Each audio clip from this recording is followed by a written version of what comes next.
ಪಾವಗಡ ಜನರಿಗೆ ಶುರುವಾಯಿತು ಕರಡಿ ಭೀತಿ. ಅಗ್ನಿಶಾಮಕ ಠಾಣೆಗೆ ಜಾಂಬವಂತ ಎಂಟ್ರಿ. ಪಾವಗಡ ಪಟ್ಟಣದ ಜನರಿಗೆ ಕರಡಿ ಭೀತಿ ಶುರುವಾಗಿದ್ದು ಜನರಲ್ಲಿ ಆತಂಕ ಹೆಚ್ಚಾಗಿದೆ. ನಿನ್ನೆ ರಾತ್ರಿ ಪಟ್ಟಣದ ಅಗ್ನಿಶಾಮಕ ಠಾಣೆಯ ಆವರಣದೊಳಗೆ ಕರಡಿಯೊಂದು ನುಗ್ಗಿ ಅವಾಂತರವನ್ನ ಸೃಷ್ಟಿ ಮಾಡಿದೆ.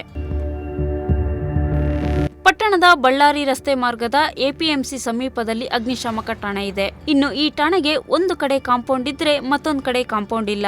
ಹೀಗಾಗಿ ನಿನ್ನೆ ರಾತ್ರಿ ಕರಡಿಯೊಂದು ಅಗ್ನಿಶಾಮಕ ಠಾಣೆಗೆ ನುಗ್ಗಿದ್ದು ಆತಂಕ ಸೃಷ್ಟಿ ಮಾಡಿದೆ.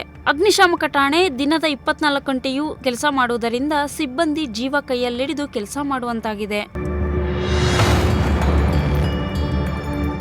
ಪಾವಗಡ ಪಟ್ಟಣ ಬೆಟ್ಟದ ಸಮೀಪ ಇರೋದ್ರಿಂದ ಸಂಜೆಯಾದರೆ ಬೆಟ್ಟದಿಂದ ಕರಡಿ ಸೇರಿ ಇತರೆ ಪ್ರಾಣಿಗಳು ಊರಿನತ್ತ ಬರ್ತಾ ಇವೆ. ಹೀಗಾಗಿ ಕೂಡಲೇ ಸ್ಥಳೀಯ ಶಾಸಕರು ಹಾಗೂ ಅರಣ್ಯ ಇಲಾಖೆ ಸೂಕ್ತ ಕ್ರಮ ಕೈಗೊಳ್ಳಬೇಕೆಂದು ಆಗ್ರಹಿಸಲಾಗಿದೆ. ಜೊತೆಗೆ ಅಗ್ನಿಶಾಮಕ ಠಾಣೆಗೆ ಕೂಡಲೇ ಕಾಂಪೌಂಡ್ ನಿರ್ಮಾಣ ಮಾಡಬೇಕೆಂದು ಸಿಬ್ಬಂದಿ ಮನವಿ ಮಾಡಿಕೊಂಡರು. ಇಮ್ರಾನುಲ್ಲಾ, ಪ್ರಜಾಶಕ್ತಿ ಟಿವಿ, ಪಾವಗಡ.